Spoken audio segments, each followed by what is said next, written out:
A small disc-shaped drone rises from a person's open palm. No remote control, no joystick, no trained pilot standing off to the side. Just a person on a mountain tossing this thing into the air and watching it lift off by itself. The drone follows a snowboarder carving down a slope. It keeps pace with a kayaker cutting through open water. It threads between trees behind a cyclist on a forest trail. And when the person is done filming, they hold out their hand. The drone descends on its own and lands right in their palm. That video is for a product called the Lily camera drone. And in the space of a few minutes of footage, two young guys from Berkeley convince the entire world that something genuinely new has arrived. Antoine Balaresque is the main character of this story. He is a UC Berkeley graduate who returns from a family trip to Yosemite National Park in the summer of 2013 and notices something that sticks with him. Every single photo from the whole vacation has his mother missing from them.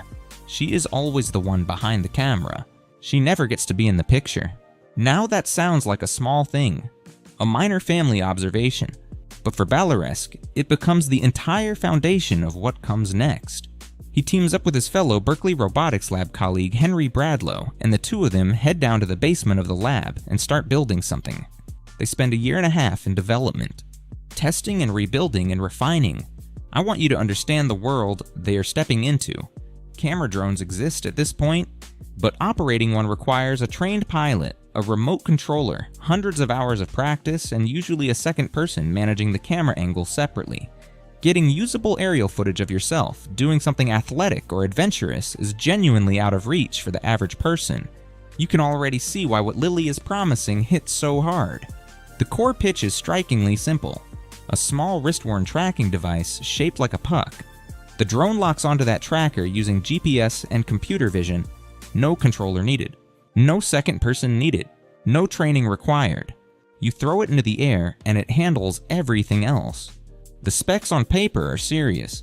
1080p HD video at 60 frames per second, 720p slow motion at 120 frames per second, 12 megapixel still photos using a Sony sensor comparable to the GoPro Hero 3, 20 minutes of battery life, a 2-hour charge time. The whole device weighs just under 3 pounds and fits in a bag. Now, here's the specification that pushes people completely over the edge. The Lily is fully waterproof. You can throw it from the surface of a lake. If it comes down in water, it floats.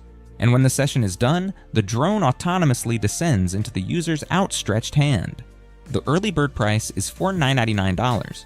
Well, at $499, with those specs and that concept, something breaks open in the consumer drone conversation. This is not a toy. This is not a product built for professional film crews. This is being sold to anyone who surfs, skis, hikes, bikes, or kayaks, and has ever wished there was someone there to capture the whole thing on film. You do not need to be a drone enthusiast to immediately understand what Lily is selling. Parents filming kids at weekend games, couples hiking a trail, surfers who have never had a clean aerial clip of themselves in the water, athletes training alone who want to study their own form from above. The potential audience is enormous. So the competitive framing is just as sharp. GoPro cameras cost roughly the same amount and they do not fly themselves. GoPro does not follow you down a mountain. GoPro does not land in your outstretched hand. Lily is supposedly doing everything a GoPro does and completely replacing the need for a human operator on top of it. At that price, for that feature set, the product sounds like an obvious category leader. The promotional video drops in May 2015. The numbers that come back are not subtle. 5.3 million views in the first month alone. It spreads across every major tech blog, every action sports community, and every corner of the internet where people talk about cameras, drones, and outdoor adventure. So when that video hits, the response is immediate, and it is massive. The Wall Street Journal puts Lily on its list of products that will change your life. Fortune magazine names Balaresque to their 30 under 30 list. The guy who built their first prototype in a basement are now showing up in the country's biggest publications. Investors move fast. Lily Robotics pulls in $1 million in seed funding, then $14 million in a Series A round led by Spark Capital and SV Angel. That is $15 million in venture capital raised before a single product ships to a single paying customer. Well, the investment alone is not the most striking part of what happens next. Balaresque makes a decision that sets Lily apart from most hardware startups operating at this point. He bypasses Kickstarter. He bypasses Indiegogo. He builds his own direct pre-order campaign straight on the Lily website. Customers hand their money directly to the company. What most of those customers do not realize is that bypassing a crowdfunding platform also means bypassing most of the protections those platforms provide. No escrow. No third-party oversight.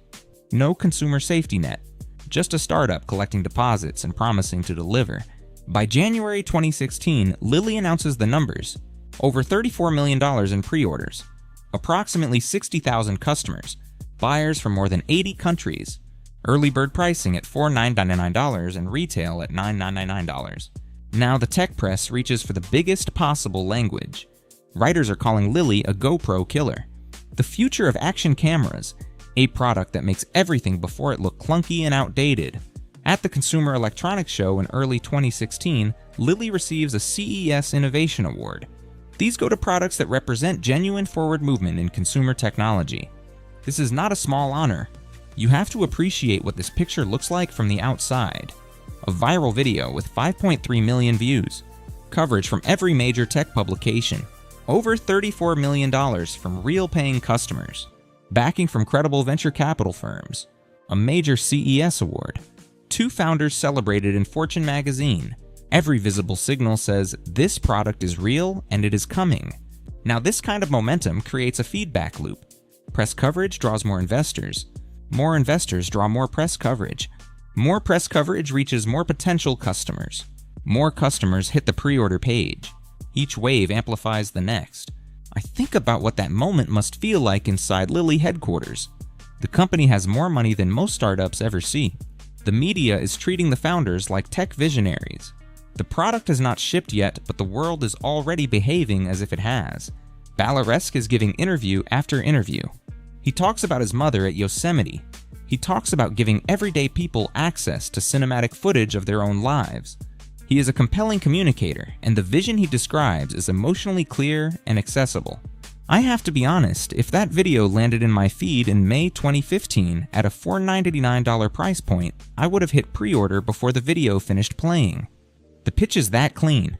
The demo is that convincing. And the emotional backstory about a mom who never appears in her own family photos is genuinely hard to argue with.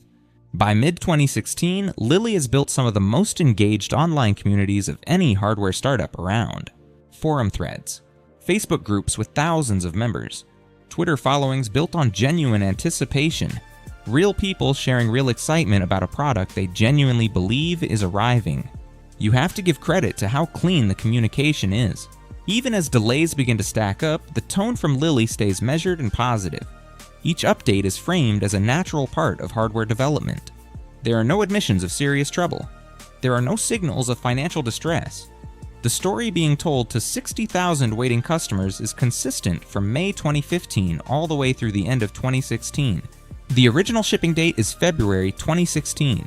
Customers pre-ordered the previous May. 9 months feels like a reasonable build timeline. The community waits. February comes, nothing ships. So Lily sends an update. Technical refinements are still happening. The new target is summer 2016. Customers are frustrated but mostly still patient. Drone hardware is genuinely complex. These things take time. Summer comes. Nothing ships. Well, the new target is end of 2016. The public communications from Lily stay calm and active. Social channels keep posting. Blog updates go out. The message being delivered to tens of thousands of waiting buyers is one of delay rather than disaster. So people keep waiting, and the majority of them keep believing. Drone forums fill with discussion. Enthusiasts run spec comparisons between Lily and competitors. Most of the conversation stays optimistic. Customers who have pre-ordered are investing real emotional energy into this product. Some have told friends and family about it. Some are counting on it for specific trips they have already planned. I want to be clear about why the belief is so widespread. The specs are real specs. The problem being solved is a real problem. The price point makes sense for what is being offered. And the company has visible credibility. VC backing from respected firms. A CES award. Major media coverage. These things do not typically attach themselves to obvious fraud. A small number of technical voices begin appearing in forums. Frame-by-frame analyses of the promotional videos show up online. Some people studying the footage notice the stabilization characteristics seem too smooth. The lens properties appear inconsistent with what the Lily hardware should produce. A few people ask public questions about it. Well, these voices stay small. The company has too much momentum, too much institutional credibility for a handful of critical forum posts to shift the general sentiment in any meaningful way. People who see working demos at trade shows and private events come back reporting mostly positive experiences. The drone performs well in controlled conditions. Tracking behavior seems solid. Build quality appears legitimate. So the feeling going into late 2016 is something between cautious optimism and mounting frustration. The delays are undeniable. The communication is vague, but the product still seems to be coming. On December 20th, 2016, Lily posts a tweet. Shipping will begin late this month through early 2017. Confident tone. No red flags. No warning signs. Just a company telling the world it is about to cross the finish line. You can feel exactly how that lands for 60,000 people who have been waiting for 18 months. Many of them pre-ordered in May 2015 within days of that viral video. They have been patient. They have been understanding. And now the company is telling them it is almost time.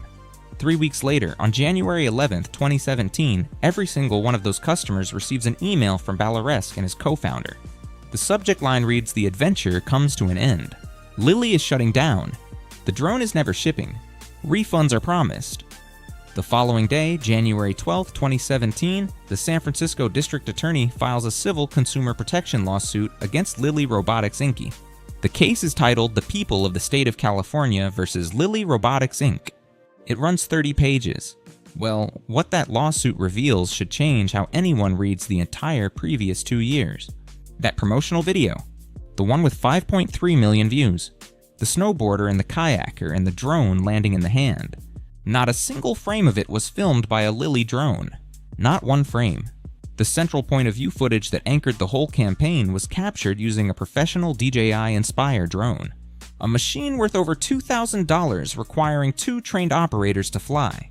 The entire video was selling a 1-person autonomous camera drone, and it was shot using a 2-person professional rig that has no connection to the product being sold. Other sections of this video used a GoPro camera physically strapped to a Lily prototype that did not even have the auto-follow feature at the time of filming. The DA complaint states that the company did not have a single prototype containing all the advertised features when the video was made. Now, according to court documents, Balaresk expressed concern in an internal email that camera experts might detect what he described as the unique GoPro lens footprint visible in the footage. He knew the deception was sitting in plain view. He was worried someone would identify it. He kept the video live anyway.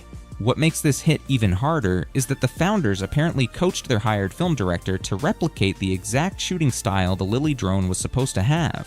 They trained someone to fake it more convincingly so it would be harder to detect. The DA charges Lily with false advertising, violations of the Consumer Legal Remedies Act, theft by false pretenses, and violations of federal shipping regulations. Then it keeps getting worse. Business Insider reports that law enforcement agents raid Lily's offices as part of a potential criminal investigation. The DA's office declines to confirm or deny the investigation exists. And those $34 million sitting in Lily's pre-order accounts. The company had secretly used those customer deposits as collateral for an additional $4 million bank loan. The people who pre-ordered a drone had no idea they were co-signing for a debt. They believed they were buying a product. I need you to actually sit with that for a moment. Customers handed over $499 expecting to receive a drone. That money was then pledged to a bank as collateral to fund the operations of a company that could not build the drone those same customers already paid for. In February 2017, Lily files for Chapter 11 bankruptcy. In June 2017, the remaining company assets go to auction. The total sale price across everything is $750,000. GoPro, the biggest action camera company in the world, attempts to bid for Lily's autonomous drone patents. They offer $250,000 and lose the bid. Even after everything, a major industry player sees genuine value in that underlying technology. A company called LR Acquisition takes the patents and approximately 70 physical prototypes for $450,000. The Moda Group buys the brand name, trademark, and customer list for $300,000. So let that number actually land. A company that collected $34 million from 60,000 people and shipped absolutely nothing to absolutely nobody sells its entire existence for $750,000. At the time of the auction, Lilly has returned only about half of the $38.4 million it owes to customers. The remaining half is caught in bankruptcy proceedings where banks, contract manufacturers, and investors all have competing claims. The customers are not first in that line. Moda Group relaunches the Lilly name in October 2017 as the Lilly Next Gen. It is not waterproof. It does not have throw-to-fly capability. It requires a standard controller. It is a completely different product wearing the same name as the original Vision. Reviewers are not gentle with it. At $699, industry experts peg the actual hardware value somewhere between $130 and $150.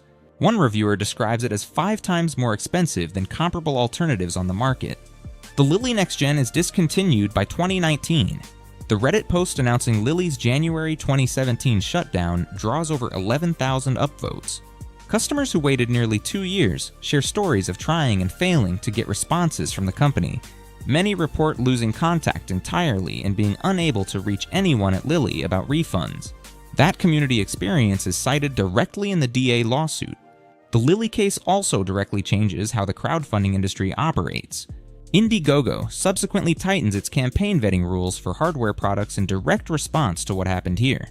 60,000 people losing money forces a policy shift across an entire industry, and that December 20th tweet about shipping starting late that month, court documents and reporting, that surfaces later suggest the company had known for months it was under investigation and would never ship anything. The tweet went out anyway.